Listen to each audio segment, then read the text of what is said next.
Long time no see. Wow, it's been a hot minute. Sellest on ikka väga palju aega möödas, kui ma viimati YouTube'i filmisin. Kuna YouTube ise tuletas mulle meelde, et sa oled liiga kaua kadunud olnud, on aeg ennast näidata, siis ma mõtlesin, et enne kui ma võib-olla siia naasen nii-öelda selliste vlogidega ja oma elu jagamisega, ma teen sellise väikese vahe kokkuvõtva video, sest et ilmselt kõik mõtlete, et kus ma siis kadunud olen olnud, kas minuga on kõik korras, kas mu tervis on korras ja nii edasi ja nii edasi. Kui siin on vaatajaid, kes jälgivad mind TikTokis ja Instagramis, siis te ilmselt teate, mis on väga tore, kes tahab minu tegemistega rohkem iga nädalaselt või iga päevaselt vahepeal isegi kursis olla, siis minge kindlasti jälgige mind minu sotsiaalmeediakanalitel. Lähme siis kohe asja juurde. Ma ei mäletagi, millal ma viimati üldse filmisin, see äkki oli juunikuu ja tegelikult ma eelmise aasta kas oktoobris või novembris ka minu arust vlogisin midagi. Ehk siis need on nüüd need kaks töötlemata materjali, mis mul on tegelikult olemas, aga ma kuidagi ei viitsinud tegeleda sellega, kui päris aus olla. Ja nüüd me oleme siin. Kõigepealt räägime siis tervisest, sest et ma arvan, et see huvitab kõiki kõige rohkem siin kanalil. Kuna ma olen ju oma teekonda siin kenasti jaganud teiega, siis praegune seis on selline, et ma olen täiesti terve. Minuga on kõik hästi. Ma olen vahepeal käinud ära 2,5 aasta kontrollis. Need on kõik kenasti läinud ja kuigi ma füüsiliselt olen täiesti terve tegelikult, mul ka menstruatsioon on vaikselt juba nii-öelda taastunud. Muidugi jah, nad käivad niimoodi, et üles ja alla. Mul on praegu jälle mingi periood, kus mul on kuumahood, olgugi, et kohe varsti saab 2 aastat viimasest keemiaravist. Kuna viimases kontrollis ma käisin ka kompuuteruuringus ja ma käisin seal, mu arst saatis mu sinna sellepärast, et ma kurtsin talle alaselja kerget nagu sellist tuikavat valu. See ei olnud nagu valu, vaid see andis vahepeal endast märku. Ja mu tore arst, kes ei jäta ühtegi detaili 2 silma vahele, saatis mind kompuuteruuringusse ja seal siis selgus see, et kõik muu on kenasti puhas, seljaga ei ole ka midagi valesti ja kusjuures imekombel mul praegu ei ole seljaga mitte midagi. Ehk siis ma ei tunne nagu mitte midagi. Anyways, weird, aga ma hoian kindlasti selle silma peal. Ja nagu arst ka ütles, et nii kui sa näed mingeid muutusi, mingeid asju, mis seal varem ei ole olnud või mis on tekkinud, et siis tuleb kohe ikkagi arstiga ühendust võtta ja nii ma olen ka käitunud. Aga seal kompuuteruuringust vaatas siis vastu vasakus munasarjas üks väike süst, mis on seal tegelikult olnud minu rinnavähi diagnoosimise hetkest juba. Ta on natukene suuremaks läinud, ehk siis sellega seoses ma käisin günekoloogi vastuvõtul, tehti jällegi kõik uuringud, vastavad proovid, võeti ka emakakaela vähi sõeluuringu proov ja kõik oli selles mõttes korras. Ja kui te nüüd mõtlete, et oh my god, et süst, et issand kui õudne, siis tegelikult selliseid süste naistel olenevalt siis geneetikast tekib elu jooksul ja kaob ära neid, ehk siis mingil määral on nad normaalsed, neil tuleb lihtsalt silma peal hoida, et midagi halba selles ei ole. Et kõik uuringud on tehtud, mis tähendab seda, et ma olen täiesti terve praeguses seisus ja naljakas oli muidugi see, et gynekoloog hakkas mulle kohe rääkima laste saamisest, mis natukene ehmatas mind, sest et see on see teema, mille ma olen nagu kuidagi sujuvalt lihtsalt lükanud oma elust välja ja ma ei ole nagu mõelnud selle peale. Ma ei ole olnud kunagi see inimene, kes väga otseselt lapsi tahaks saada. Nii et see ehmatas ära mind, et see võimalus on. Tore on teada, et mu keha on piisavalt taastunud, et need asjad võivad toimuda, kui nad tahavad toimuda. Aga mis puudutab vaimset tervist, ja see on see põhiline põhjus, miks ma olen olnud YouTube'ist eemal. Ja tegelikult ma olin ka vahepeal TikTokist ja niimoodi ka eemal. Küll väga nii-öelda lühikest perioodi, aga YouTube'ist ma olen jah ikkagi peamiselt tänu sellele olnud kadunud. Et mingil hetkel mu elus peale kõike seda ravitralli ja seda, kuidas ma kohe kähku lükkasin ennast nii-öelda toimetama ja tegutsema, et nüüd on vaja ennast üles töötada, siis ühel hetkel ma tundsin, et mul toimus vaimsel tasandil täielik murdumine või siis nii-öelda kokkujooksmine omadega. Ma ei teagi, kuidas seda nimetada. Ühesõnaga, kuna ma kliinilise psühholoogi juures olen käinud vastuvõttudel diagnoosimise hetkest saadik, ehk siis juba üle 2 aasta praeguseks, siis tema soovitas mul minna sellel hetkel psühhiaatri vastuvõtule.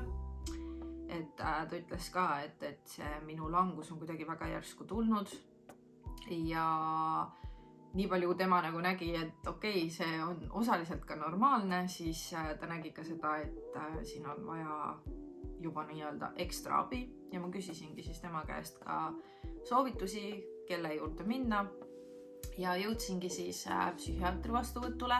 Ooteaeg muidugi oli mega pikk ja rahaliselt ka see ei ole just kõige odavam lõbu, aga mis puudutab minu vaimset tervist, siis ma olen valmis välja käima ükskõik mida selleks, et tunda ennast paremini ja õppida ennast ise ka aitama rohkem.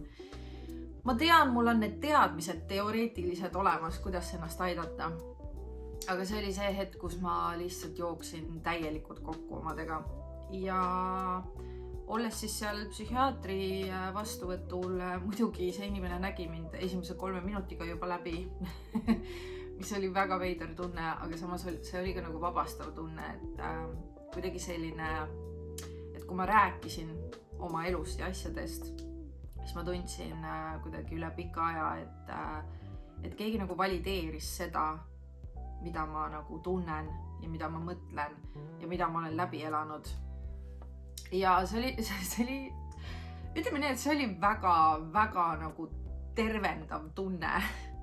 Ja muidugi tema nägi ka seda, et minu puhul võib olla tegu ATH-ga, sest et läbi terve oma elu ma olen olnud siin-seal 3., 4. kohas ja suutmata keskenduda ja nii edasi ja nii edasi.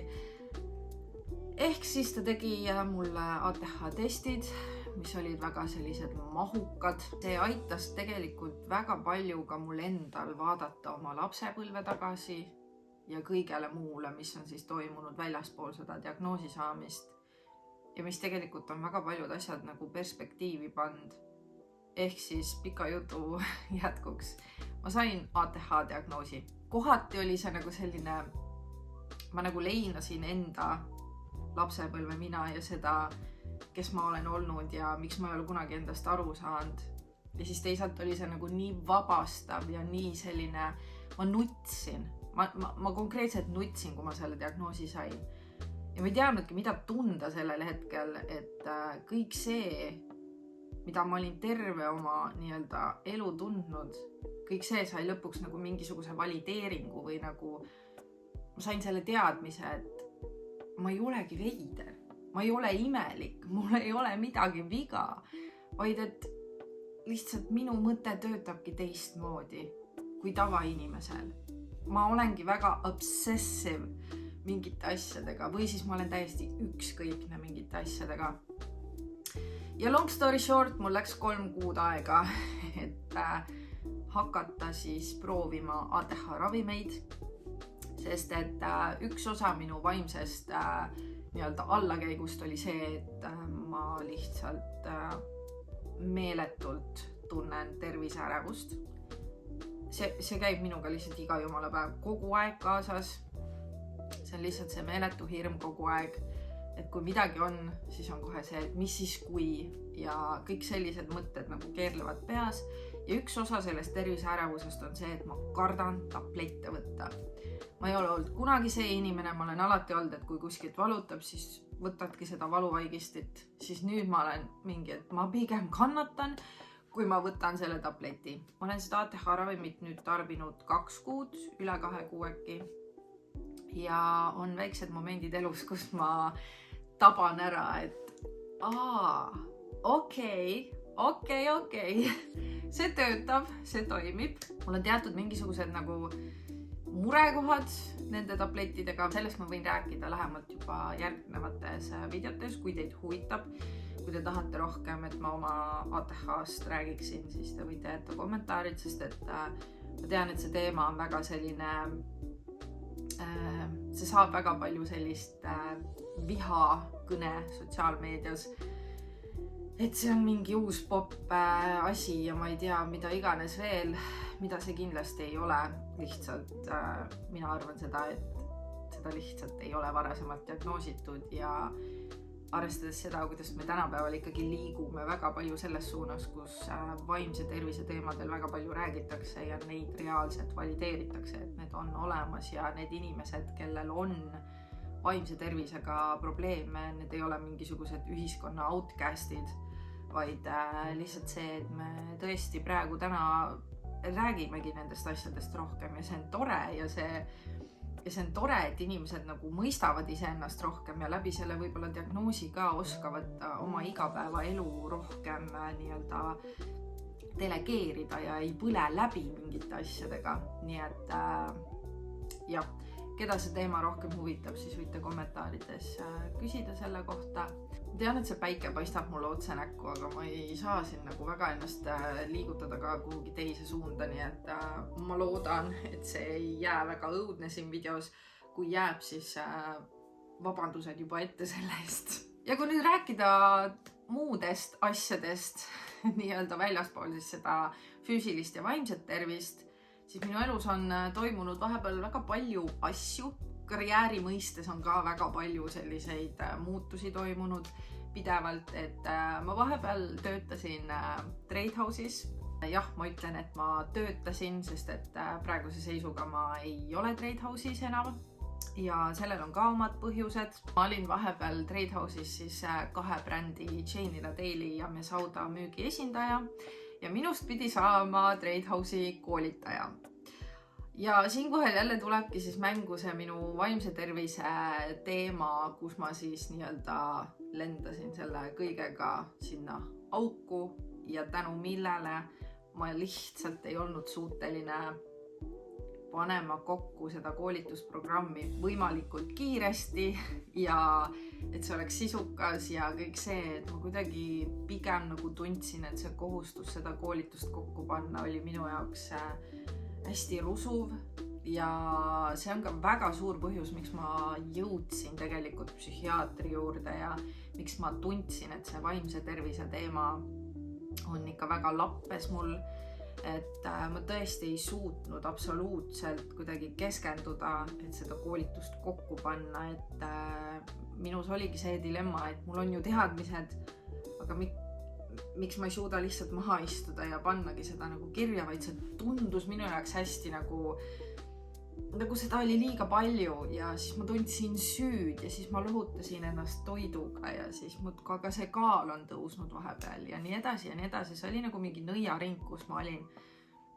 Ja ilmselt siis Trade House'i nii-öelda see tulek minu ellu vajutaski sellele valusale kohale ja ma üritasin päris mitu kuud kuidagi toime tulla sellega ja ikkagi endale kinnitada, et ei, ma ikka saan hakkama ja tegelikult ma ju saingi hakkama. Ma käisin ju laevade peal näiteks Chainila Daily koolitamas ja ma käisin kauplustes koha peal ja mulle tegelikult nagu väga meeldis seda teha. Ühel hetkel ma tundsin, et ma lihtsalt nagu vean mingit asja, mis ei ole mulle mõeldud ja ma tegin selle raske otsuse enda jaoks, et ma tulen ära ja ma panen rohkem rõhku oma enda ettevõttele, oma enda toimetamistele, et praeguseks ma olengi jõudnud nii kaugele, et ma olen ära käinud kulmutehniku koolitusel, ehk siis ma hakkan kulmuteenust pakkuma, täispakett, et põhimõtteliselt kulmude modelleerimine, värvimine, lamineerimist õppisin. Ja praegu mul ongi selline nii-öelda õpiperiood siis, kus ma kutsun endale modelle tooli. Ma nüüd muidugi jooksin väga palju sündmustest ette, aga jah, Trade House'is mulle väga meeldis seal. Ma tundsin ennast nagu väga eriliselt, sest et nii suur ettevõte märkas minus potentsiaali ja pöördus minu poole, et mulle teha pakkumine ja see oli tõesti, see oli selles mõttes minu jaoks hästi üllatav, et ma ei oodanud kunagi elus, et midagi sellist võiks minuga juhtuda. Ja lõpuks, kui ma selle otsuse tegin, siis tegelikult see kõik taandus ikkagi sellele, et kui ma ei suuda pakkuda nii-öelda ettevõttele seda koolitust ja seda, mida ma nagu ise ka tahaksin ja see kõik tuleb minu vaimse tervise arvelt, siis lõppude lõpuks me ei jõua ju mitte kuhugi sellega, et kindlasti on nende jaoks see õige jumestaja koolitama nende ettevõttesse, kes sobib neile ja kes teab, võib-olla ühel hetkel ka mina tunnen, et okei, nüüd ma olen nagu selles punktis, et ma tulen ja teen neid asju jälle, aga praegu ma pidin lihtsalt selle ukse enda jaoks kinni panema ja tegema enda jaoks uued uksed lahti. Ja nagu ma juba mainisin, siis kulmutehniku koolitusel ma käisin ära, kulmuteenuseid ma hakkan pakkuma ja mul on siin veel mingisugused ideed soojas, millest ma praegu ei hakkaks pikemalt rääkima, vaid jätame need teemad siis edaspidisteks videoteks. Lisaks tuli mulle huvitav pakkumine ka raadiost, ehk siis Ring FM-ist kirjutati mulle, et kas ma oleksin huvitatud reedeti käima siis kuskil 10-15 minutit rääkima iluteemadel ja seda olen ma siis ka juba hea mitu kuud teinud. Vahepeal ühe korra ma olen teinud kaasa ka täishommikuprogrammi, ehk siis ma olen asendanud naishäält, mis on ka minu jaoks olnud nagu täiesti uus maailm, täiesti midagi sellist, mida ma ei oleks kunagi arvanud, et ma tegema hakkan. Ja see on nii tore ja lahe, et seda märgatakse, et minus nähakse seda potentsiaali, sest tegelikult see, et Trade House mind märkas ja see, et Ring FM on mind märganud, see on minule endale andnud nii palju juurde enesekindlust, eneseusku ja seda, et oh my god, ma suudangi, ma olengi võimeline ja see potentsiaal, mida minus nähakse, ma lõpuks näen ka iseendas, et oh my god, Merili, sa oled nii äge, sa teed nii ägedaid asju, vaata kuhu sa oled jõudnud, vaata kui palju sa oled läbi elanud ja ikka on nägu naerul ja ikka sa suudad nagu olenemata kõigest lihtsalt olla sina ise ja sa ei karda seda. Üleüldiselt 2024 aasta oli väga palju selline enesesse vaatamise aasta ja kindlasti see teekond tuleb üle 2025. aastasse ja need on need põhilised nii-öelda sündmused, mis siis sellel eelmisel aastal toimusid. Ma ei julge lubada teile, et ma hakkan väga palju vlogima või mingeid videosid tegema, aga mida ma saan öelda on see, et ma annan endast parima, et seda teha, sest et kuidagi ma ei suuda ennast viia nii kaugele, et töödelda neid videosid, et ma võin ju neid klippe filmida, aga see töötlemise osa on see, mis mulle absoluutselt nagu kuna mul ravi ajal lihtsalt oli aega rohkem tegeleda sellega, siis see oligi minu nii-öelda väljendusviis või kuidagi ma õppisin midagi uut tegema. Aga praegu ma tunnen ka, et kuidagi muud tööd ja muud elu on nii palju, siis ma kuidagi ei suuda ennast viia sellesse olukorda, kus ma lihtsalt istun ja töötlen tundide kaupa mingisugust videot, et siis seda üles laadida, et minu jaoks kuidagi see TikToki keskkond tundub selles mõttes natuke lihtsam, et kui mul tuleb ka mingi täiesti lambine idee, siis ma lihtsalt teen selle ära, ma laen selle kohe ülesse ja see on nagu minutitega done and dusted. Aga YouTube'iga on kuidagi natuke teine teema, et siin otsi seda muusikat, mis ei oleks copyrightitud ja nii edasi ja nii edasi. Ja kui te tahate näha seda eelmise aasta juunikuu materjali või kui te tahate näha seda eelmise aasta, ma ei mäleta, kas see oli nüüd oktoober või november, kui ma vlogisin, kui te tahate näha seda materjali, siis andke mulle kommentaarides teada, kas teid huvitaks üldse see, et nagu nii pikka aega tagasi tehtud materjali üldse näha ja vaadata. Kui see pakub teile huvi, siis ma võtan selle aja ja ma töötlen nad ära ja ma panen nad ülesse. Nii palju, kui ma olen rääkinud siin kanalil siis vähiteemadel, siis olgem ausad, ega elu ju ikkagi liigub edasi. Ja rinnavähi teema ei ole enam nii suur osa minu elust. Võib-olla ei tulegi nii palju juttu lihtsalt nendel rinnavähi teemadel, ka see sisu, mis siia YouTube'i tulema hakkab, kui ma ennast kokku võtan, saab olema natuke teistsugusem. Ilmselgelt see ei muutu, et te näete ikka mu sõbrannasid, te näete seda, mida me ette võtame ja millega tegeleme. Võib-olla hakategi rohkem lihtsalt nägema seda, mida ma tööalaselt ette võtan ja kes ma üldse inimesena olen väljaspool siis seda vähidiagnoosi. Kui sa oled jõudnud siia video lõppu, siis aitäh sulle, et sa vaatasid. Kui sul on veel küsimusi seoses sellega, mida ma siin rääkisin, siis jäta need küsimused kommentaaridesse ja võib-olla nendest kommentaaridest tulenevalt tulevad siit ka mingid uued videoideed, vlogid, mis iganes. Enam küll head uut aastat ei soovita, aga head seda aastat. Ma loodan, et kellel oli eelmine aasta väga raske või väga sündmuste rohke just ja keda eelmine aasta raputas, siis ma loodan, et see aasta saab olema teil parem. Olge ikka terved ja näeme juba varsti. Bye!